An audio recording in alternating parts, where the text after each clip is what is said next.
dans le prochain épisode d'Ici tout commence. Avec l'annulation du double mariage, l'amitié d'Elliott et Hortense s'en prend un coup. La co-direction du double risque de tourner au vinaigre. Antoine se cherche de nouvelles occupations. Attention, les paragraphes qui suivent contiennent des spoilers sur l'épisode d'Ici tout commence diffusé lundi soir sur TF1. Si vous ne voulez rien savoir, ne lisez pas ce qui suit. Lundi 10 juillet dans Ici tout commence. L'amitié d'Elliott et Hortense est brisée. En nouvelles d'Hortense depuis vendredi, Elliott a le moral dans les chaussettes. Si Greg est persuadé qu'Hortense va rester bornée sur sa décision, Jasmine pense au contraire qu'il suffit de lui laisser un peu de temps pour redescendre. En tout cas, Elliott espère vraiment se réconcilier avec elle. De son côté, Hortense continue d'organiser son mariage comme si de rien n'était. Mehdi lui suggère toutefois de décaler la date, soupçonnant sa fiancée d'agir par orgueil. Hortense avoue avoir été blessée par la décision d'Elliott d'annuler leur double mariage, mais argue ensuite que tout est déjà prêt pour qu'elle célèbre le sien à la même date. Mehdi lui rappelle néanmoins qu'ils n'ont plus de menu, ni de brigade, ni de salle réservée. À la cafétéria, Hortense commence à se décourager en constatant que toutes les salles de la région sont déjà complètes. Devi lui propose alors de célébrer son mariage à la colloque des Marais Salants. Hortense est emballée par l'idée. Pendant ce temps, Greg et Elliott préviennent Benoît de l'annulation du double mariage. Ce dernier compatit, puis souligne qu'ils vont devoir trouver une nouvelle décoration pour la salle. Une fois seul avec Elliott, Greg fait des propositions. Mais Elliott n'a vraiment pas le cœur à l'organisation du mariage, sachant qu'il ne le célébrera pas avec sa meilleure amie. Greg propose d'annuler leur fête et de se contenter d'un mariage à la mairie avec leurs témoins respectifs. Mais Elliott tient vraiment à faire la fête avec tous leurs invités, comme prévu. Dans l'après-midi, Greg réunit sa brigade à l'atelier pour la confection de la pièce montée. Au même moment, Mehdi débarque, espérant trouver une solution avec Greg pour arranger les choses entre Hortense et Elliott. Mais Greg ne cesse de critiquer le comportement d'Hortense. Vexé, Mehdi déclare qu'ils vont maintenir leur date et récupérer les idées qui leur appartiennent, en l'occurrence, celle de la pièce montée. Au passage, Mehdi débauche Jude de la brigade de Greg. Face à ce duel entre Greg et Mehdi, Lionel pète un câble, critiquant leur attitude. Mais rien n'y fait. Greg campe sur sa position, exigeant de Lionel et Jasmine une nouvelle proposition de dessert pour son menu de mariage.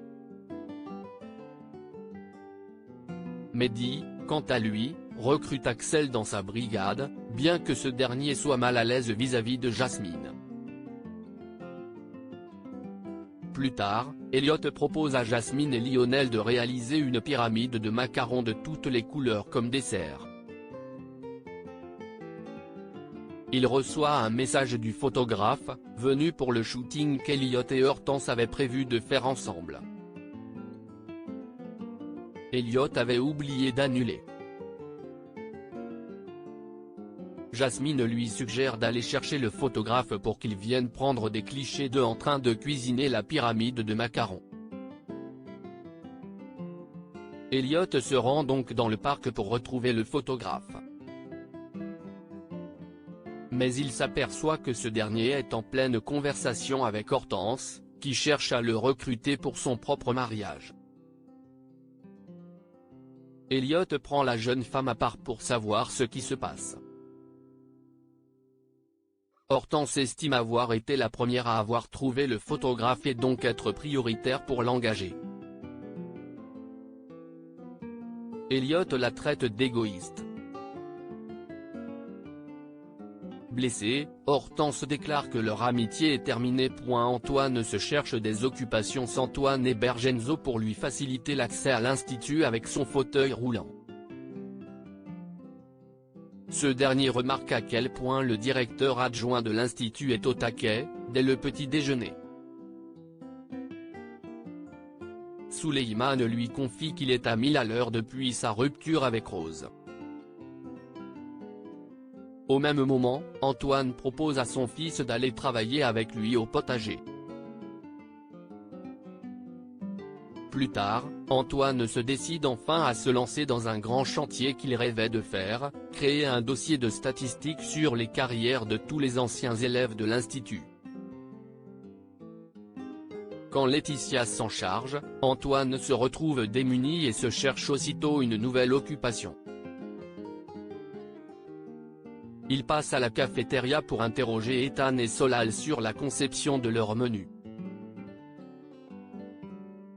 Ayant remarqué que certaines commandes du double A ne vont finalement pas servir, Antoine propose aux élèves de récupérer ces stocks pour leur menu. Sourd aux explications d'Ethan et Solal, Antoine se met en tête une nouvelle organisation de la cafétéria et demande aux deux garçons d'élaborer un nouveau menu d'ici le lendemain. À l'Economa, Ethan se plaint du comportement de Myriel, qui fout en l'air toute la cohérence de la cafétéria. Solal défend le directeur adjoint, ayant conscience de ses problèmes personnels. Mais pour Ethan, ce n'est pas une raison. Tessier, qui a surpris des bribes de leur conversation, cherche à en savoir plus. Ethan déclare que Myriel leur fait payer sa rupture avec Rose.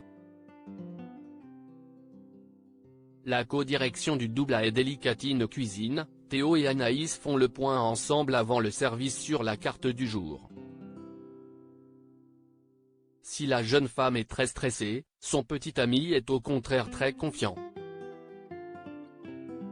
Au vu de leur alchimie en tant que binôme, Théo est certain qu'ils vont faire un bon travail d'équipe pour co-diriger le double A. Une fois leur brigade arrivée, Théo et Anaïs transmettent leurs indications et recommandations sur les plats. Vic en profite pour demander à quelle personne elle doit s'adresser en cas de problème avec la salle. Théo répond qu'elle peut s'adresser à lui ou à Anaïs car ils sont sur un même pied d'égalité et sur la même longueur d'onde. Toutefois, lorsque Tom pose une question sur la cuisson de la viande, Théo et Anaïs sont en désaccord. Finalement, Théo se range du côté de la jeune chef. En plein service, Théo se rend compte qu'Anaïs a fait une proposition à Tom pour remplacer la coriandre dans un plat, sans l'avoir consulté au préalable. Or, le choix d'Anaïs déplaît à Théo. Des tensions apparaissent au sein du couple, mais il est trop tard pour des modifications. Vic envoie l'assiette en salle car le client l'attend. Après le service, Théo et Anaïs font le point avec leur brigade sur leur co-direction. Vic souligne un manque de fluidité. Tom estime qu'ils s'en sont bien sortis. Anaïs admet qu'ils peuvent s'améliorer. Une fois la brigade partie, Théo s'excuse auprès d'Anaïs pour son comportement, d'autant que toutes ses idées étaient bonnes. Peu rancunière, Anaïs reconnaît toutefois que leur co-direction manquait de fluidité. Théo propose donc qu'ils réfléchissent à un moyen d'être cohérents pour faire des choix quand ils sont en plein rush.